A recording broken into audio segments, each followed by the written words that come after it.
A damp and miserable January is saved at the end by none other than Captain Morgan and his special mojitos, as Megan and Konrad discuss Scholz's tank prevarication and figure out why there aren't enough flats to go around. Plus, how does Megan rate the government's plans to deal with Germany's teacher shortage? Avast, me hearties!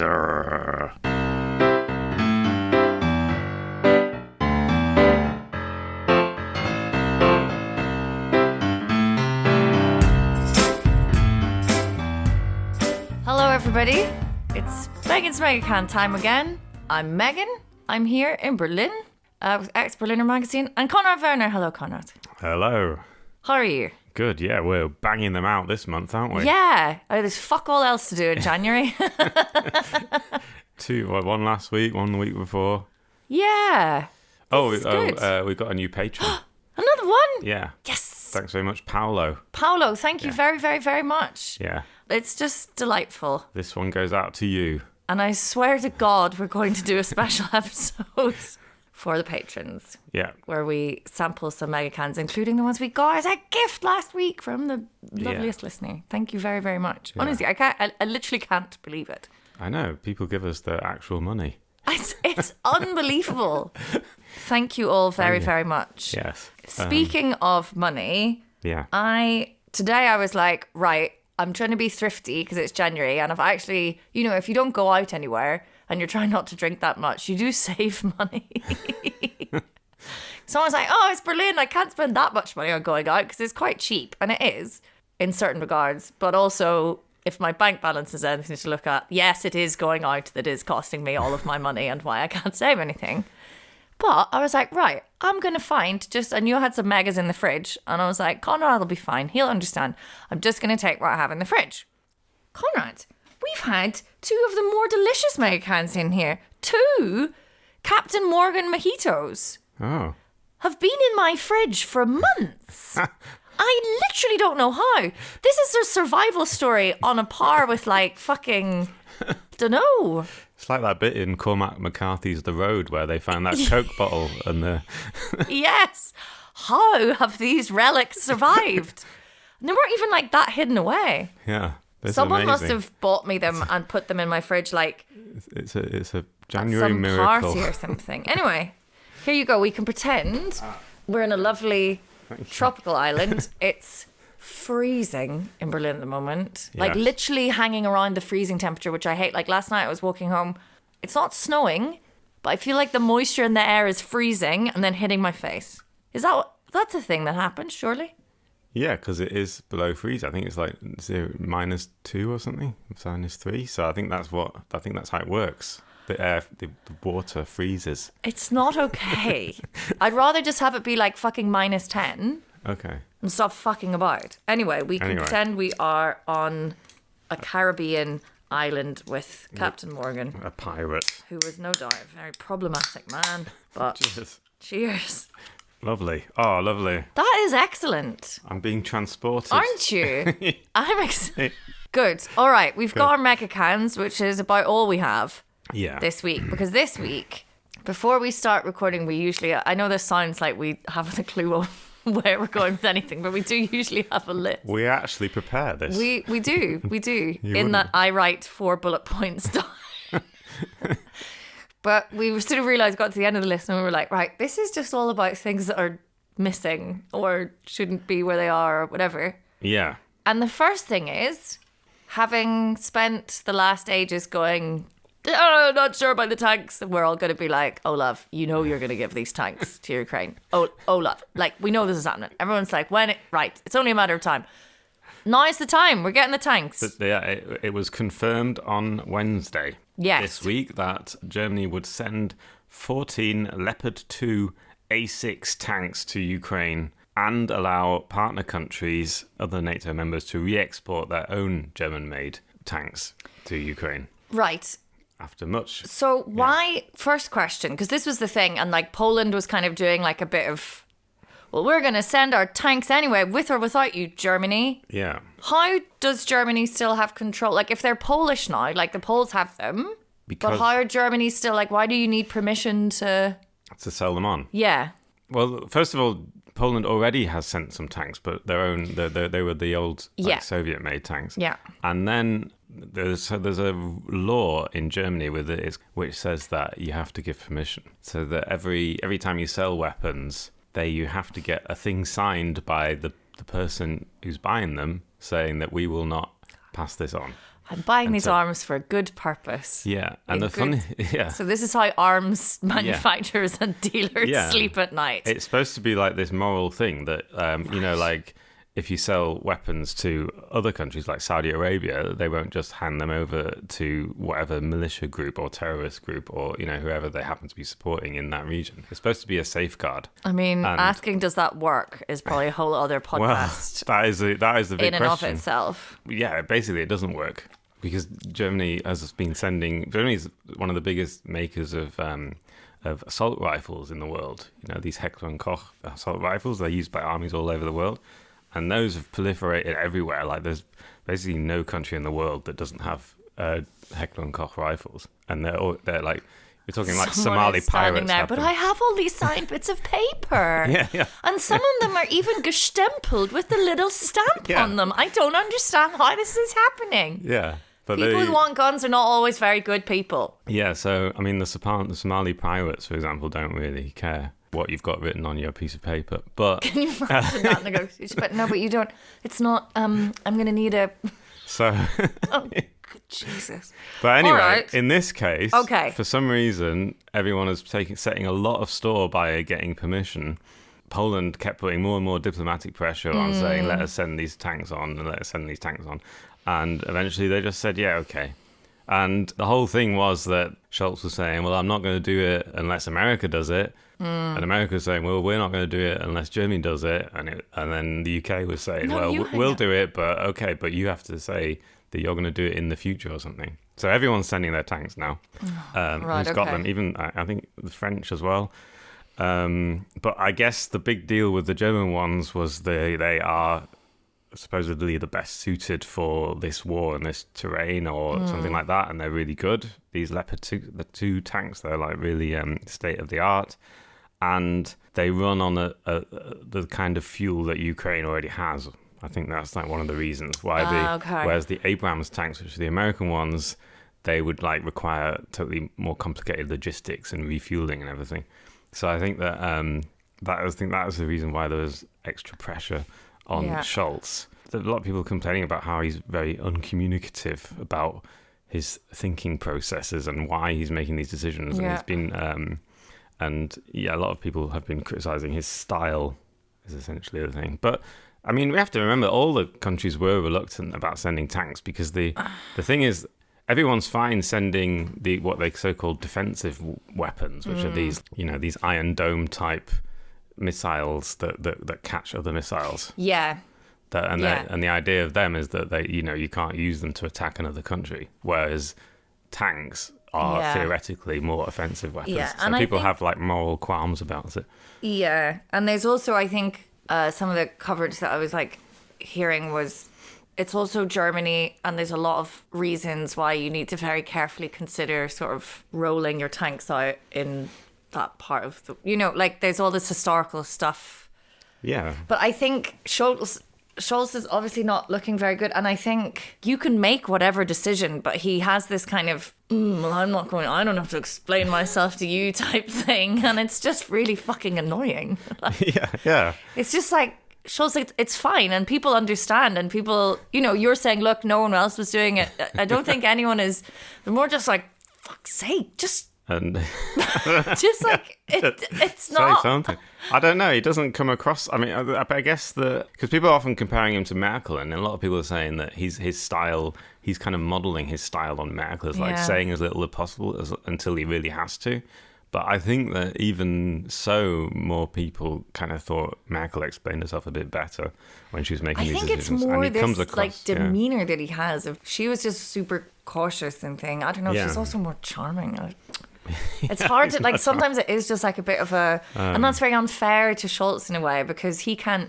He's still making the political decisions he's making, and that's probably a lot of people in Ukraine wish it happened quicker. But it's understandable. Ugh, he's just got that look about it that just makes you irritated. Anyway, that's the tank thing. We got a new defense minister as well earlier this week. We do. I know who it is. Wait, something Pistorius. Good. Boris Pistorius. Yes. Not to be confused with that South African. No. Yeah, well, that's how I sprinter. could remember his surname, the one who murdered his girlfriend. Also, he looks a lot like Armin Laschet. Have you noticed? I assume all politicians, like from SPT and CDU, if they're coming from... But he was kind of an interesting... Because he was not even on the bookies sort of list. All the major media outlets, I think, were sort of... Well, they were all expecting someone who was already in the cabinet. But whereas this guy, Pistorius, he was a very experienced minister, but only at state level. Yeah. So he was the interior minister of Lower Saxony. But I guess Scholz knew him. He's been like interior minister there for like over 10 years, and Scholz knew him really well. And he has a reputation as being someone who can sort of, be like administer a ministry well. But anyway, so Lambrecht resigned in the wake of... Good God! I'm sorry, he really looks like Armin Laschet. Yeah. Like, I wouldn't have... If you'd shown me a picture, I would have been like, oh, that's a younger Armin Laschet. No. Oh, wow. Yeah. Everyone, anyway. Look it up. He's another Penfold-esque politician from West Germany. Yeah. Welcome, Boris. Anyway, I wanted to talk about other stuff, really. Okay.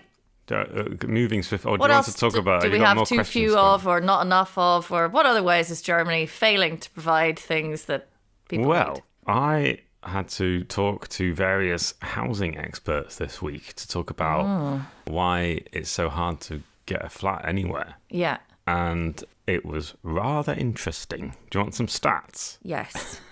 So, this government, the Olaf Scholz government, has made a target of building 400,000 apartments every year. That's what they said at the end of 2021 when they became... Right. They said our target is 400,000 apartments every year. And Clara Geiwitz, who is the Minister for Housing, Urban Development and Construction, said we're not going to reach this target in 2023 either.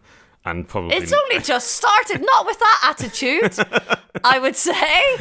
Oh, it's January. No, I'm not going to... No, I don't know. No. But still, she said that it's not going to happen. And and not only that, the housing company associations, like the companies that represent the housing sector, are saying that she is kind of hiding the real depth of the chances of us reaching these targets. They said that we'll be lucky to get to 280,000 this year, but the numbers will actually sink after that, according to Axel Gedashko, Association of German Housing and Real Estate Companies. Right. So when they were, not they necessarily, it wasn't that government, but when the rent control in Berlin was kind of saying, they're like, no, we're going to build new houses, but we're not building anywhere near enough. No, and we're actually building fewer. And 400,000 doesn't sound an awful lot for a country of 83 million and growing. So obviously this is there was what I'd like to call a concatenation of crises. A concatenation? I love that word. I don't know that word. I just like using it. You've taught me a wee word. I'm so excited. So there's like loads of reasons for this happening.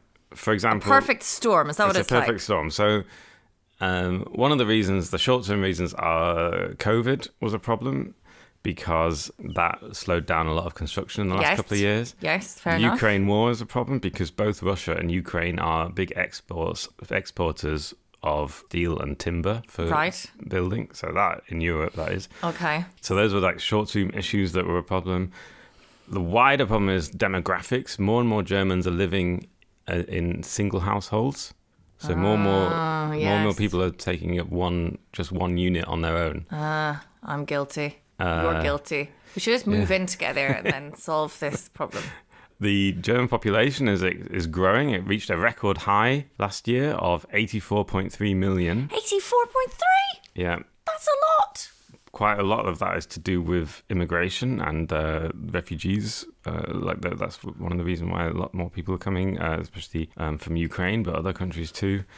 And according to ARGA, which is the Construction Research Institute, it's like a think tank for buildings, and they say that Germany actually needs about 700,000 new units to ease the crisis. And the thing is, and here's the real thing, the real problem is that it isn't just there's a lack of buildings, because there are empty buildings standing around, but they're all in the wrong place. They're all in like the rural areas or in East Germany where there's no economy, there's no one wants to live.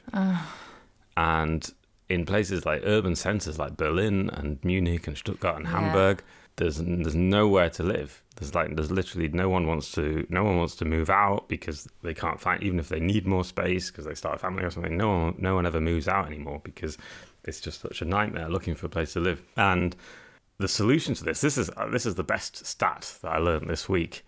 So to make a profit off building a building. So if you're, like I say, you're a property developer and you want to build a new building, to make one of the harder things for me to imagine, but yes, continue. You would need property developer. According to this one guy I spoke to from the Berlin Brandenburg Housing Association, he said you would need to charge rent of 13 euros per month per square meter. Now the average current rent in Germany is 8.30 euros. So he said that anything below that 13 euros, such as like nearly half of it, that needs to be subsidized by someone. It's like someone needs to pay for that. Right. And that would have to be the state. Like that's why we have this ministry. This is what I don't get about capitalism. The whole system that we live in is that no sector of the economy seems to work without some subsidies. Like no one has the money to pay for all this stuff. But like that's average rent. Surely though, building costs, does it make a huge difference whether you're building in a rural area or if you're building in a city? Is it in fact cheaper to build in a city? Because like I've just done the things, right? My flat is 69 square meters. 13 times that is 897, which is more than I pay, but a lot less than because I've had my flat for a while. But that's not above and beyond what standard rent, like that's way under what people are paying already in Berlin. So this is what I don't understand. I don't think we understand capitalism, but I would want to know why he can't get 13 euros per square meter if he's building in these rural areas. I mean, I don't know. I guess these are kind of quite vague figures that I've offered you there. I mean, I don't know. This is just the averages that he told me, this guy. Okay. He sounds like an expert. Another calculation, to give you another thing. Got my calculator app open. Hit me with it. So according to this ARGA, this research institute, they said building an apartment costs about 5,000 euros per square meter. Right. And he says that to make that housing affordable so that people can actually move in there and people on an average income can live in there, 2,000 euros of that would need to be subsidized. I'm just the messenger here. Who's this lad? Do you still have his number? Because I think this is interesting. He's called Dietmar Wahlberg of the ARGE Institute, ARGE. Yeah. Anyway, so he says that, and then they've come up with, them and the Renters Association, like the Renters, the DMB, they've come up with this new campaign, and they say Scholz or Scholz's government should have a one-off fund of 50 billion to fund all this social housing that they need to build. Okay. Basically, it's impossible to make building houses a profit unless you charge loads for it. And then what we need, therefore, is subsidized housing. And subsidized housing, there's just not enough money is being put in, even though the Scholz government is already doing more than the Merkel government did. It's almost like relying on the capitalist enterprise of property development to solve social problems. It's not working. It's not working. Yeah. If only we had a huge movement about, with loads of public support in Berlin, creating loads of social housing. Yeah. With legislation that, have they already kind of worked it out? I don't know. Might be worth a punt. So this 400,000 target, 400,000 apartments per year, the target also includes 100,000 of those are supposed to be social housing. So not even half of them, a quarter of them. So anyway, this is like Yeah. So the German Tenants Association has come up with some other proposals, and they say what needs to be done is, for example, converting retail, and also getting rid of there's a kind of statute of limitations. It's not really what it's called, but there's a Sounds right. So social housing in Germany, it can be if you subsidize a building and you get the money to subsidize a building. You can still, in your contract, you can say, the property developer can say, yeah, I'll take the money now, and for 20 years it'll be rent controlled. But after that, I want to make a real profit. And apparently in Germany, there's a limit in every state. It's all done by state basis, but there's different limits in different states about when you can actually put it out on the free market, and then you can start making a massive profit. And anyway, she said that is like really unfair, and they should get rid of that. So that because what is essentially happening is that the state is paying loads of money now, and in the end, subsidize people's massive profits. Yeah, but only for 20. But to subsidize people's rents, but only for 20 years.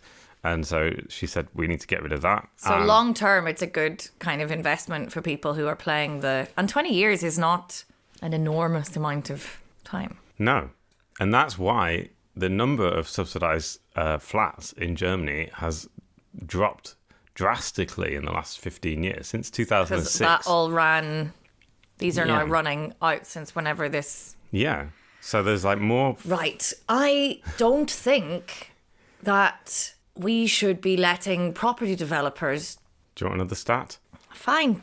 Where's it from? This Arga place where we make up numbers so that I have to feel sorry for... No, this is just a normal stat. This is from Statista, from the Federal Statistics Office. So it's an official stat. And apparently since 2006, the number of subsidized flats in Germany has gone down from just over 2 million to just over 1 million. So it's halved since 2006, which is another reason why it's really hard to find anywhere to live. Also, another big injustice is climate goals. You know, like what a lot of landlords are doing is renovating all their property and insulating it because they think, oh, I need to be good for the environment. It'll be really good for the environment if I insulate my property, right? But they're allowed under German law to pass on all of the costs of that to their tenants. So they don't have to pay for it. So if you get your flat insulated, you're paying for it as a tenant. That immediately means a rent rise. And aren't they like verpflichted to do that now because of the law where you have to get your property under, it has to have a certain energy efficient if you build a new building, class. But I think, does that not also, are they not bringing that in that you kind of have to have it for all your properties? Like that's why the landlords are doing it. They don't give two shits. They know that they can charge more rent because they can. Okay. But I think so they have an incentive to do it. Okay. I must be. But it essentially means that tenants are paying for buildings to be climate friendly on their own. Yeah. And that's not really fair. No, none of this is fair. Stop pretending that property developers are ever going to do the right thing. Like them and the banks have like fucked Ireland. Like they're not... I'm not like, and this is not like an individual attack, but the idea that like people go into they become property developers to make massive amounts of money off of people's like human right to be able to live where they live in a free society. So the idea that they're going to solve our, if we just give them loads of money, that they'll be fine if we get them to sign. No, they won't. No, because it's incompatible. And we can't just keep like farming out these things to like for-profit enterprises and then going, God, why don't we have more affordable housing? Yeah. Yeah, I agree. This is the thing, you can't, and it's there's not necessarily anything wrong with wanting to make loads of money from property. Like that's great if you want to do that. Like let them build like fancy hotels or something. I don't know. Or like luxury apartments or whatever. You certainly can't be like, oh, well, if we just get property developers and we do all of these things to solve this like huge social problem, which is an issue that the state has to deal with somehow. I think. I don't know, maybe I'm... Well, yeah, some people would say that that's what the state is for. Just to solve It's certainly not what problems. like property developers are for. Is what I would say. Yeah. Anyway, Like, I don't think that's their job, really. do you know what else we're short of? Oh God, what's next? We are also short of teachers. Of course we fucking are. Have you noticed? I absolutely have noticed. Yes, thank you, because I work in a school in Berlin, so we don't have any. Yeah, it's very, very difficult. According to the Robert Bosch Foundation, there are... You've been busy this week. Who? Me? You calling people, getting the stats. I love it. Well, this is just... yeah, I mean, this is kind of what I have to do. I just have to call people who know things and then write it down and pretend that I know something about it. Okay. And then you tell it to me and I get raging about it. That's called being a journalist. I see. I don't really know anything. I just say what other people say. Okay. Anyway. Yes, there's a huge shortage of teachers. Yeah. As according to the Robert Bosch Foundation, there are between 30 and 40,000 unfilled teaching positions in Germany right now. And not only that, in 10 years' time, there could be as many as 80,000, twice as many. And on top of that, there's also a shortage of all the kind of support staff that goes into education, social workers, school psychologists, and all the, I don't know, you know this better than me, what other kind of staff that you need in a school. Yeah. IT people. Yeah. So similar reasons, and it's also because of apparently there are a lot of this is particularly bad now because there are like 200,000 children from Ukraine now in Germany that need, and German law requires all children to go to school, so they have to find somewhere to go to school. So and as you also know, the education policy is state level, and there's a conference of education ministers that comes together, and they made a list of proposals. Would you like to hear the proposals from all of Germany's 17 education ministers? Yes, please. I haven't railed against a fucking minister for education for a little while. Let me fucking have it. Number 1, encourage teachers to come out of retirement. Fuck off. Yes? Allow teachers, the word was used, to work longer hours. Sorry? Increase class... I don't understand that. What? Are you about to say increase class size? Because I will fucking set shit on fire. Fuck off, you absolute char of fucks. And another one was employing graduate students as assistants. Sorry. Right, let me tell you what's currently happening. And in our school, it's particularly... Anyway, I'm going to talk generally. But at the moment now, there are a lot of places in... I can only really speak for Berlin, but like teachers teaching who are not qualified as pedagogical people. They will have a master's degree in something that's so-called like Quereinsteiger, not to be confused with the Querdenker, who are the corona deniers.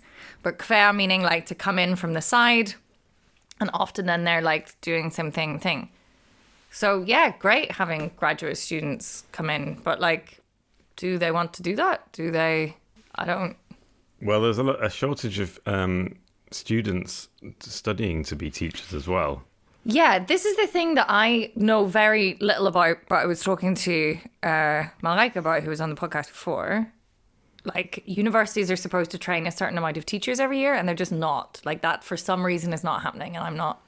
Yeah, I think the problem is that a lot of students don't choose to go into studying to become teachers. According to this stat, got another stat, only 7% of German students are studying to become teachers. Most are studying it for businesses, to become business people. That's still like a long thing. The other thing is it is incredibly...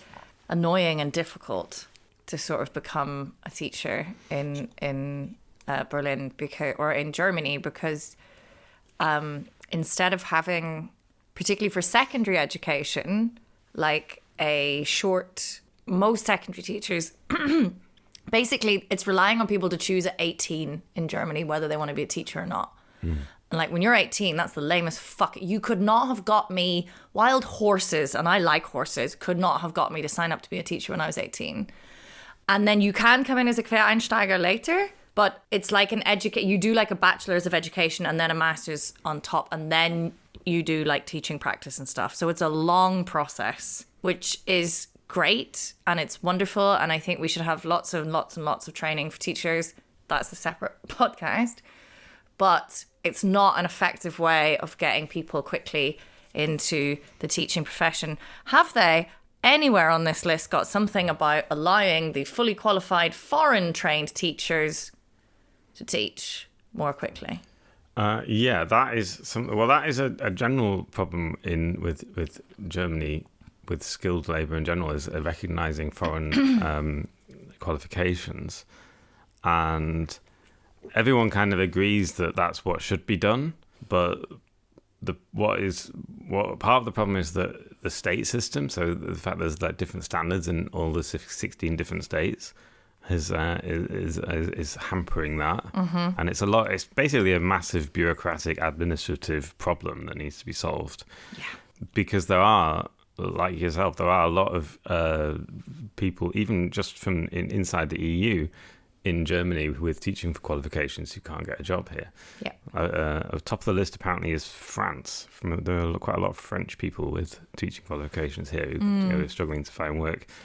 And and a lot of them are put off by the recognition process, the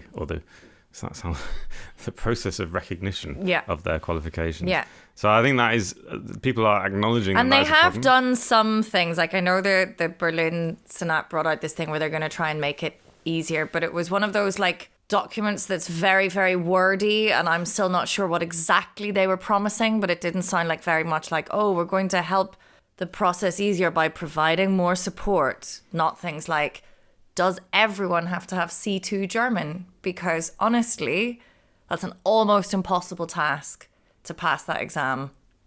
You did it though, didn't you? I did, but I happen to be someone who studied languages and also like quite good at passing exams. And I don't think I would have, and I work with teachers who teach through German, who teach maths through German, who are excellent maths teachers, who have been teaching successful candidates at Abitur maths, and they don't have the C2. And it's going to be more difficult because they're not like languagey people.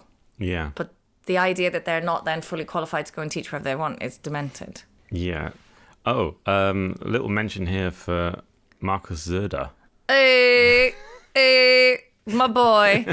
I haven't heard anything about him other than his Instagram, which is charming as fuck. So I'm feeling like relatively. What's he done? So apparently there's an increasingly desperate civil war going on between all the different states trying to win each other's teachers. So they and Bavaria, being one of the wealthiest states, and Markus Söder is the state premier of Bavaria, have been like offering teachers relocation allowances to try and poach other states' teachers and higher salaries. Have they reduced the Latin requirement though? Because I remember having this conversation with teachers in Bavaria like years and years and years ago, and they were just like, forget it, you'd have to retrain here. Bavaria would never. Why? You have to learn Latin to teach in Bavaria? Yeah. It's Catholic, isn't it? It's Catholic state. Mental is what it is. Mental. Like, and this is the thing, like and then there's like, oh, we're going to, Berlin. What else is on this list? So bigger class sizes. That's fine. Brilliant. It's not like the biggest movement at the moment in the teaching union. It's literally called smaller class sizes or something. So the commission chair, Astrid Sabine Busse. That's our one. That's Berlin. Oh, yeah. She said... Of racist remarks controversy. Okay. To be clear.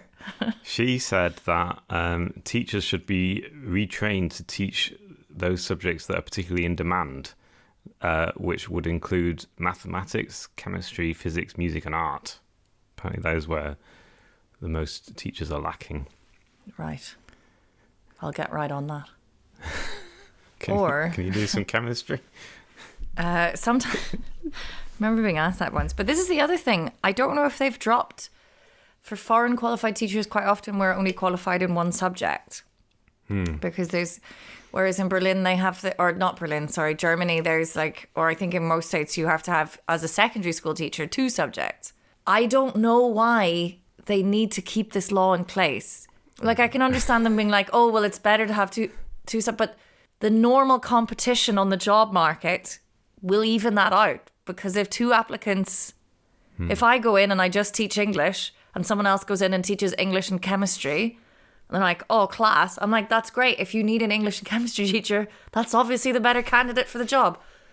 But should I be completely excluded from the state school job market? Probably not, considering... That's a very good point. That wasn't in the article that I read. No. That's a good point. They're allowed to work longer hours. That's very alarming to me. I don't know what that means. Oh dear. What was that all? What else have they got for me? No, that was everything. That's it. Great. That's going to do. I've got Astrid Sabine Busser. Sorry. She also encouraged more psychological support for teachers and the establishment of crisis hotlines. I'm gonna fucking need it if you carry out all those. Like, here's a list of how things are going to be awful. You're gonna have to work longer hours, have bigger class sizes. What else? By the way, you can't teach what you love anymore. You have to do physics. Graduate students. Oh, it's going to be some random student in there for fun that you'll have to train. And trying to get teachers to come out of retirement. You're going to be 67? But don't worry, we have a hotline, which if you've ever called any state telephone number in Germany, you will know will not be answered. And even if it is, someone will be mean to you. I hate this. It's so dumb. Why won't they just... It's like there's this huge problem with, like you said, this bureaucratic nightmare of getting teachers qualified, making the thing more attractive, which is to maybe be like, hey, Germany, do we want to maybe like modernize our education system so it's not an embarrassment on the global stage? And then like get innovative people in, or do we want to make it like punishingly difficult to become a teacher and really, really hard? Like, I had a friend who she was American, came here, got her C2 German, did all of this stuff, retrained in a second subject, and it was still, the whole process was like scarring. I have heard from people through other people at the union that have just, or like other colleagues, anecdotal evidence who've just like given up because it is so awfully difficult trying to qualify, trying to be like a Quereinsteiger, trying to just be a teacher and do the job that we love to do. And instead of looking at all of that, I think maybe they just don't see it, maybe? Like, because they haven't worked in other education systems that don't function like this? I don't know. I don't know either. I wish I could tell. Sorry, I wish I could offer an answer. Slightly I could scared look in your eyes when I'm like 3/4 of my mega in and my cheeks have gone all red. I'm like, Grr! No, it's fine. No, it's but this, like, it's silly, and it's like kids are losing out, man, and they're already fucked because of the Rona. And Germany was so low on digitalization that in terms of global north countries, they probably received some of the poorest, I would say, education during Corona. Some places, there's a lot of like individual teachers, but like just the infrastructure wasn't there. So you gotta get on this and swear to fucking God, getting teachers out of retirement. You're a teacher. The whole fucking deal is that you get like, you do a job which is like quite stressful for like not as much money as you would get in like other sectors. And much as I love it, you have to deal with teenagers all the time. And then you get to have like, you know, a solid retirement and all of those kind of benefits. And then you want us to come back out and teach fucking physics? Because you can't get your act together and get the young people into the universities. Fuck that, man. It's a brilliant job. I love doing it. I can't believe sometimes I get paid to do it. It's not hard. Sort it out. Make it sexier. Good. And on that note... Is that it? Because we've got one other thing. We've got one other thing, but... We haven't got time. Well, I kind of want to go. You've had enough. I haven't even finished my mega can. I've finished mine. But we've already done 3 subjects. I mean, that's I think grand. That's our statutory requirement. And the other thing is the Berlin election, and we can save that for when it's closer to the loads, Berlin. Won't we? I got my brief, my letter. Did you? Yeah, for the piddly wee vote or whatever I'm allowed to cast as I fucking go and retrain to do physics and jump through more fucking hoops for these people. Well, they refuse to give me the vote. What do I have to do? What do I have to do? I'm sorry. Yeah, you've even done your C2. I've done fucking everything, and yet they just want me to give up my Canadian citizenship card, which I can't because... You might need to escape somewhere. Climate change. So maybe if we stop emitting like motherfuckers, I could consider it. But no, we have to go and bulldoze cities or towns to destroy and pump the worst coal out of the... Maybe we should stick to the tea and cake, but I have really enjoyed this cocktail. Yeah, I think I've enjoyed this even more because we didn't have any Mega Can last week. Hey, we could do one on, one off. I don't know. I'm very upset. Okay. Anyway, no, thank you very much for telling me the news. I'm sorry for shouting at you, Konrad. I do really appreciate you doing all of this so that I don't have to read or listen to German because that would further fucking enrage me. No, I don't sit here suffering. I don't sit here suffering while you... I do enjoy it as well. Well, that's just as well. No, I like doing this. Good. Anyway, we will do an election special closer to the election. We could do a few, I think. It's in a couple of weeks' time. And we can just tell people who to vote for because I'm not allowed to do that at my job. So I can just do it now. The Valomat is online now. Oh, yes, I love the Valomat. Okay. Why don't we all do that? Yeah. So you can check that. Right. Have a lovely evening. Have a great weekend, everyone. If you're in Berlin, stay warm. Yeah. Just stay inside, actually. Cool. Good night. See Goodbye. ya. Bye. Bye.